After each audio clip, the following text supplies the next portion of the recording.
It was after midnight when the whispering started again. Low, urgent, right outside the tent flap.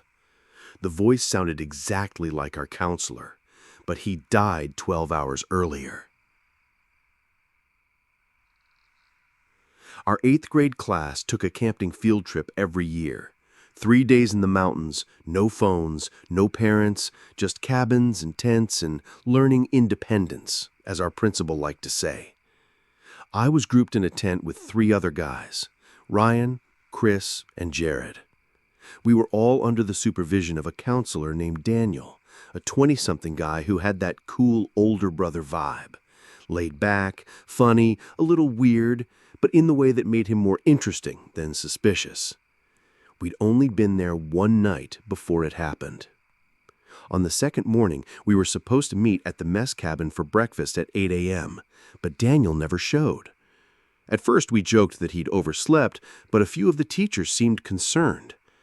I remember seeing 2 of the chaperones talking in hushed voices near the tree line, one of them pointing toward the woods. By noon, camp was in full lockdown mode. They kept the students in the rec lodge while staff and park rangers searched the surrounding area. It was around 4 p.m. when we were pulled aside and told the news. Daniel had been found in a ravine nearly half a mile from camp. They said he must have slipped while hiking alone. They didn't give details, but we heard enough from a ranger whispering near the staff cabins. The fall had killed him. He was gone. It didn't feel real. That night, the mood at camp was heavy. Most of us stayed in the main cabins instead of tents, but a few of us, including me, Chris, and Jared, opted to sleep in our original setup. It felt safer in numbers, and we weren't ready to admit we were scared. We were wrong. Sometime around 1 a.m., I woke up to the sound of something brushing against the outside of our tent. At first, I thought it was wind or maybe an animal, but then I heard it, whispering. It was faint but clear. "Chris, wake up! Get your shoes! Quietly!" Then a pause. "Ryan, you too! Come on, guys! Let's go!" It was Daniel's voice. My blood turned to ice. I sat up, slowly, my sleeping bag clinging to me with a sudden chill. Chris and Jared were awake too. I could see their wide eyes in the dim light of the battery lantern we'd left on. "Did you hear that?" Chris mouthed. I nodded. The whispering came again, a little closer this time.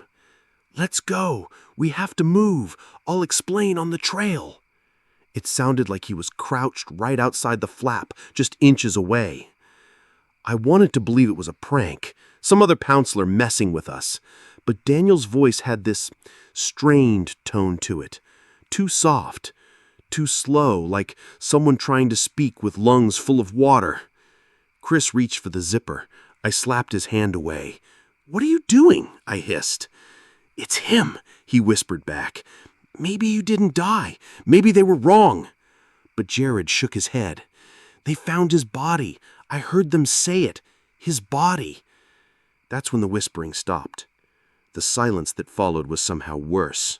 We waited, frozen, until we heard footsteps.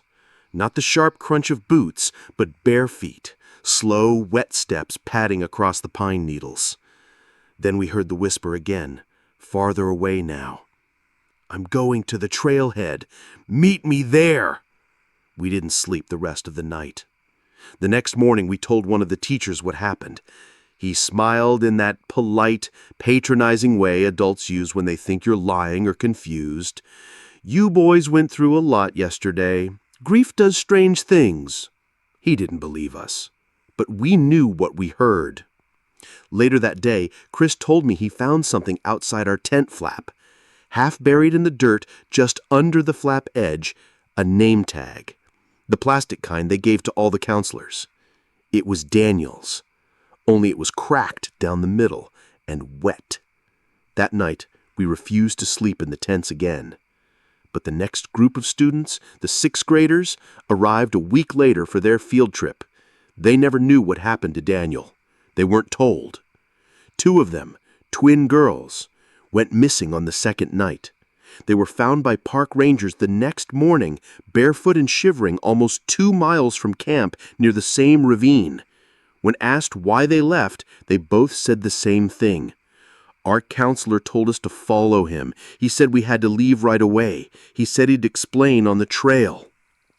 But their assigned counselor had been asleep in the main cabin all night. I never went back to that camp, but I still remember the sound of his voice, that whisper. Every now and then, I think about those girls and wonder how many more kids will hear it before someone believes us, or before one of them actually follows him all the way down into the ravine.